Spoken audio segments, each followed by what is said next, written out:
యేసుక్రీస్తు వారి శరీరానికి సాదృశ్యముగా ఉన్న పిల్లలు వచ్చేయటానికి ముందుగా మనము వాక్యం ద్వారా పరిశీలించుకుందాం. లూకా శుభవార్త 19వ అధ్యాయం.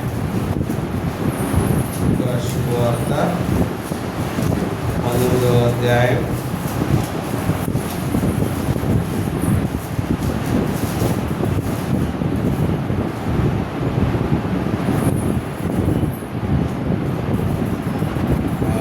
క్షమించాలి, 2వ అధ్యాయం. మార్కు శుభవార్త 2వ అధ్యాయం.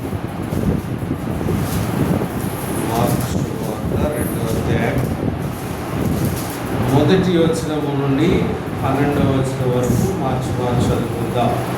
కొన్ని దినములైన పిమ్మట ఆయన మరలా కపెర్నహూములోనికి వచ్చెను.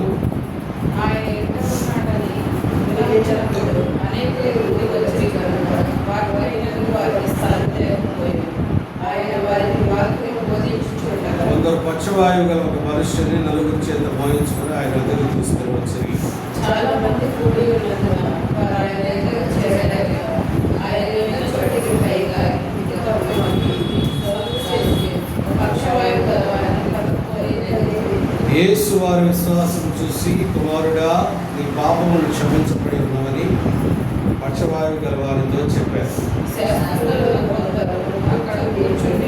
వారు ఇతను ఇట్లెందుకు చెప్పుచున్నాడు, దేవదోషం చేయుచున్నాడు కదా, దేవుడు ఒక్కడే తప్ప పాపమును క్షమింపగలవాడెవడని తమ హృదయములలో ఆలోచించుకొని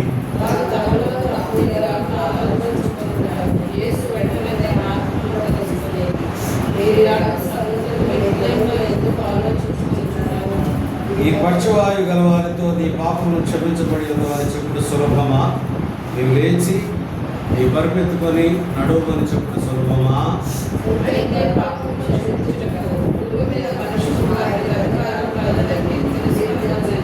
పక్షవాయు గలవారిని చూచి నీవు లేచి నీ పరిపెత్తుకొని ఇంటికి పోమని నీతో చెప్పుచున్నాను. నేను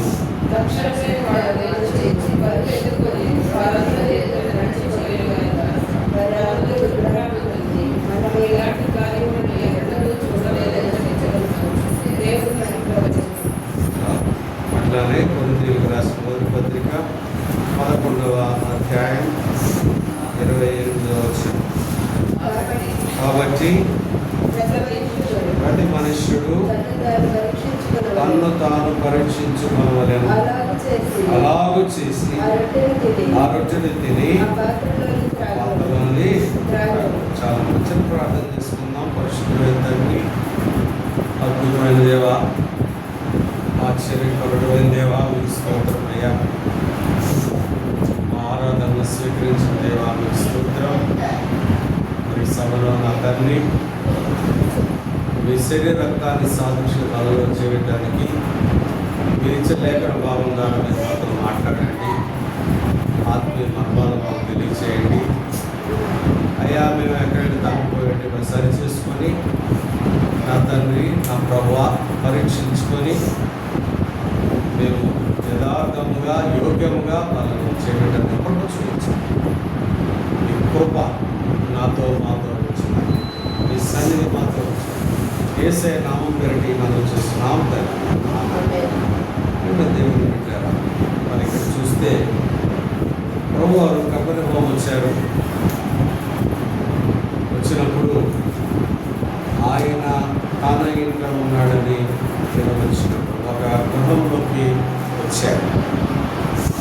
గృహంలోకి రావడానికి ఆ గృహ యజమాని దేవుణ్ణి ఆహ్వానించాడని ఎవరు వస్తారండి? ఆహ్వానించుకుంటే ఎవరు వస్తారా?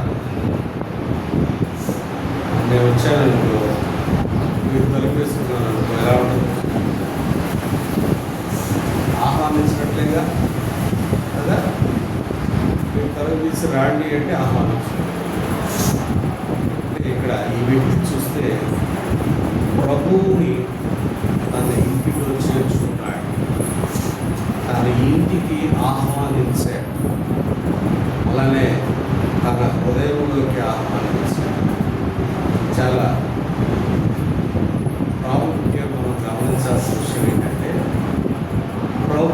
ఎప్పుడైతే మన హృదయంలోకి ఆహ్వానిస్తామో, మన జీవితంలోకి ఆహ్వానిస్తామో, మన గృహంలోకి ఆహ్వానిస్తామో, మన కుటుంబంలోకి ఆహ్వానిస్తామో, ఏ రోజు నుంచో కింద మాట్లాడతాం, ఇలా మాట్లాడతాం. ప్రభువుని ఆహ్వానించిన ఇంటిలో ఏముంటుందట? చదవండి, ఇక్కడ 2వ వచనమే. ఆయన వారికి వాక్యము బోధించుచుండగా ఏం చేస్తున్నాడు? ప్రభువుని ఆహ్వానించాడు.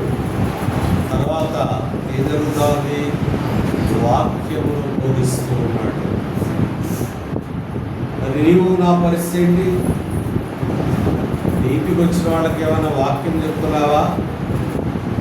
లేకపోతే క్షేమ సమాచారాలు, ఇంకా ఏమైనా లోకపు ముచ్చట్లు అవే ఉన్నాయా? నీ హృదయంలోకి వచ్చాడంటే రక్షణ వచ్చింది.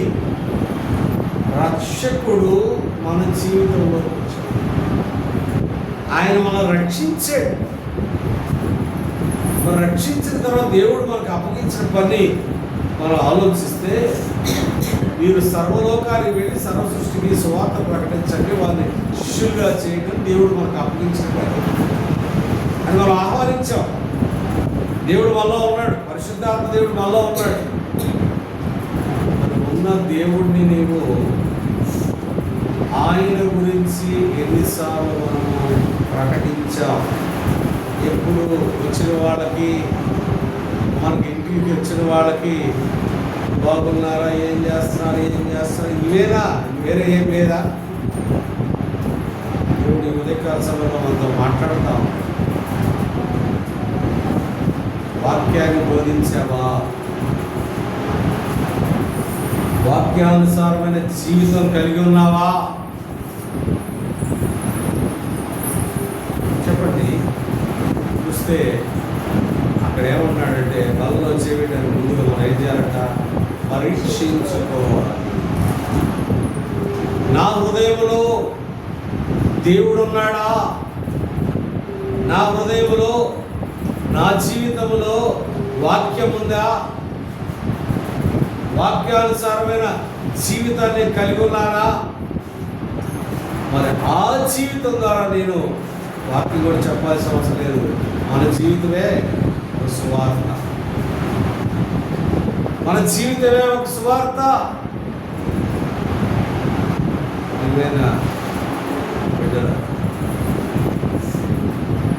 సువార్తను ప్రకటించాలంటే ఇప్పుడు ప్రదేశాలు కూడా లేవు.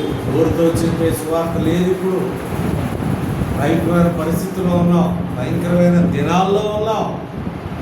కానీ నీవు నేను ఆ సువార్తని మన జీవితం ద్వారా ప్రకటిస్తే మారిపోతాడు. నీ మీద కోపడుతున్నారు కొంతమంది,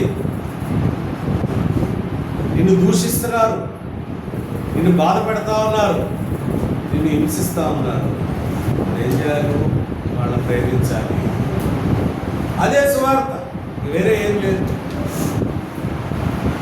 వాళ్ళకి ఒక రోజున దేవుడు ఆలోచించిన, వీళ్ళేంటి నేను ఎంత దూషించినా, ఎంత హింసించినా, ఎంత మరి వాళ్ళని ఇబ్బంది పెట్టా కానీ వీళ్ళు ఏంటి నన్ను ఏ మాట అనట్లేదే, ప్రేమిస్తున్నారేంటి? క్రీస్తు బిడ్డలా. యేసయ్య కూడా అంతే కదా. వాళ్ళు హింసించిన వాళ్ళని అక్కడికి వెళ్ళిపోయి ఆయన ఏమన్నాడు? తండ్రి మీరు ఏం చేస్తున్నారో వీళ్ళకి తెలియదు, ప్రభావం క్షమించండి. నీ జీవితంలో, నా జీవితంలో అది బయటపడాలి. అదే సువార్త, అదే వాక్యానుసారమైన జీవితం. అంటే అదే దేవునికి ఇష్టమైన జీవితం జీవిస్తున్నామనంటే మనం ఇది పెట్టుకొని తిరిగేందుకు మాత్రాన్ని మనం కావాలి.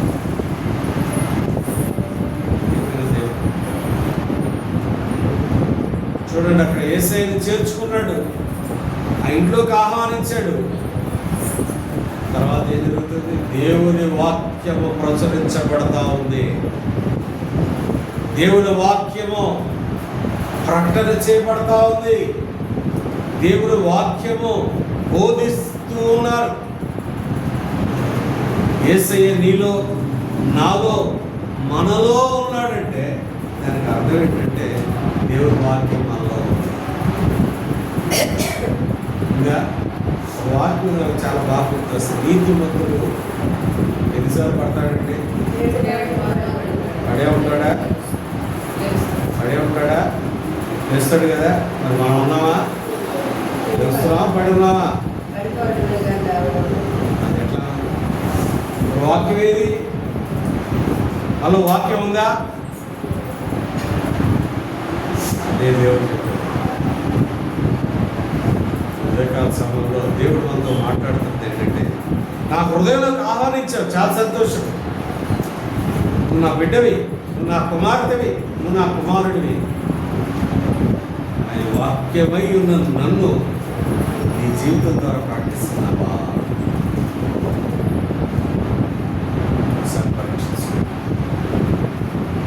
పరీక్షించుకున్నామా?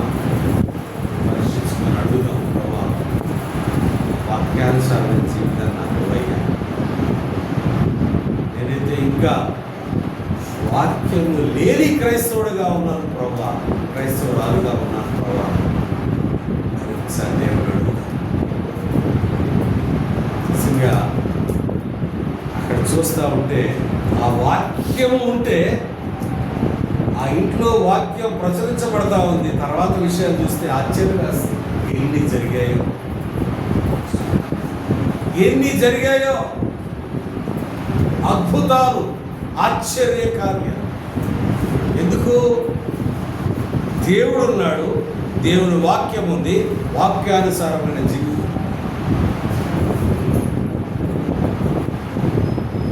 ఎంత విషయాల్లో వచ్చేవాళ్ళు మనం ధ్యానించవచ్చు.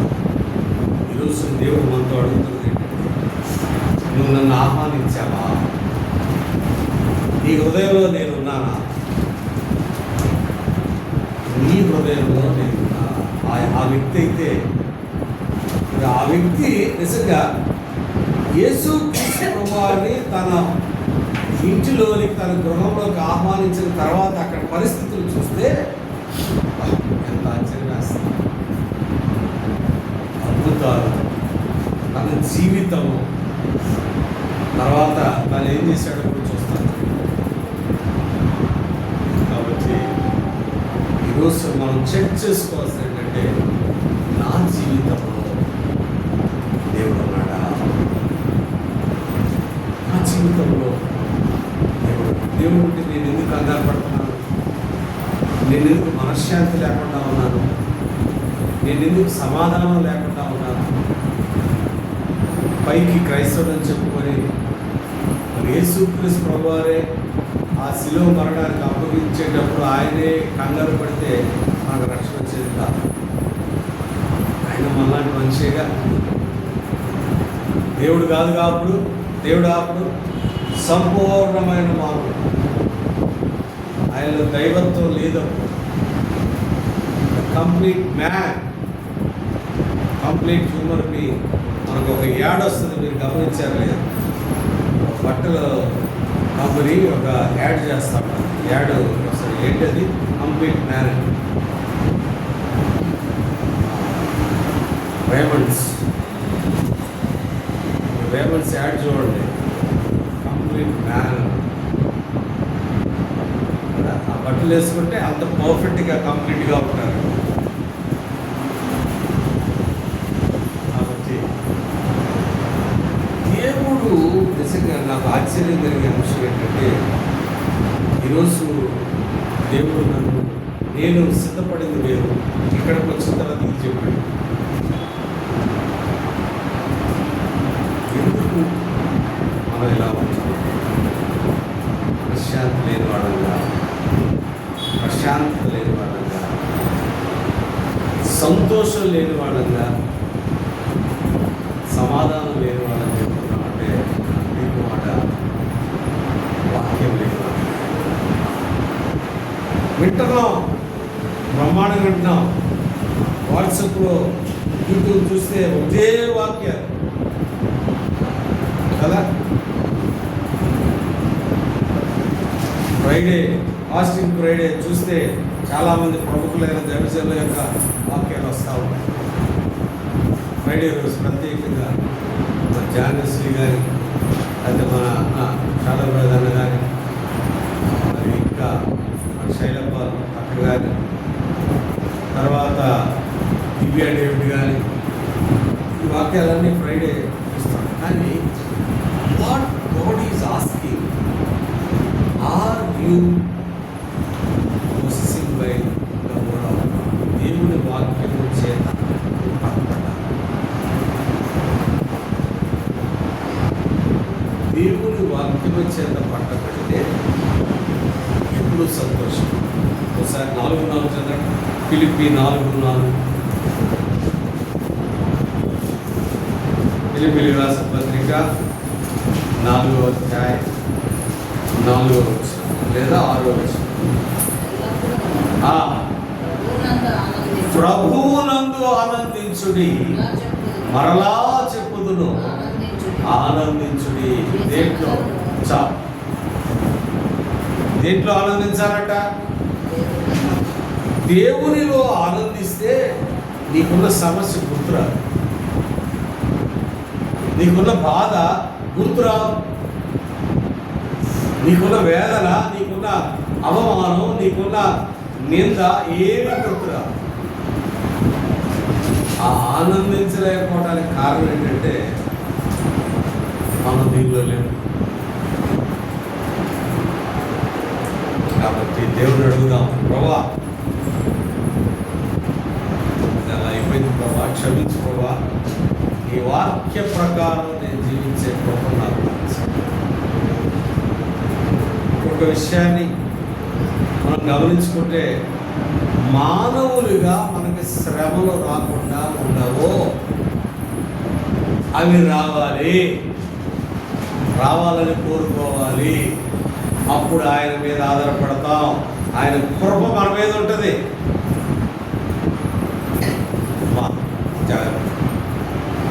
కాబట్టి రెండే విషయాలు చెక్ చేసుకోవాల్సి ఏంటంటే, ఈరోజు నాలో వేసి ఉన్నాడా, నాలో ఆయన వాక్యం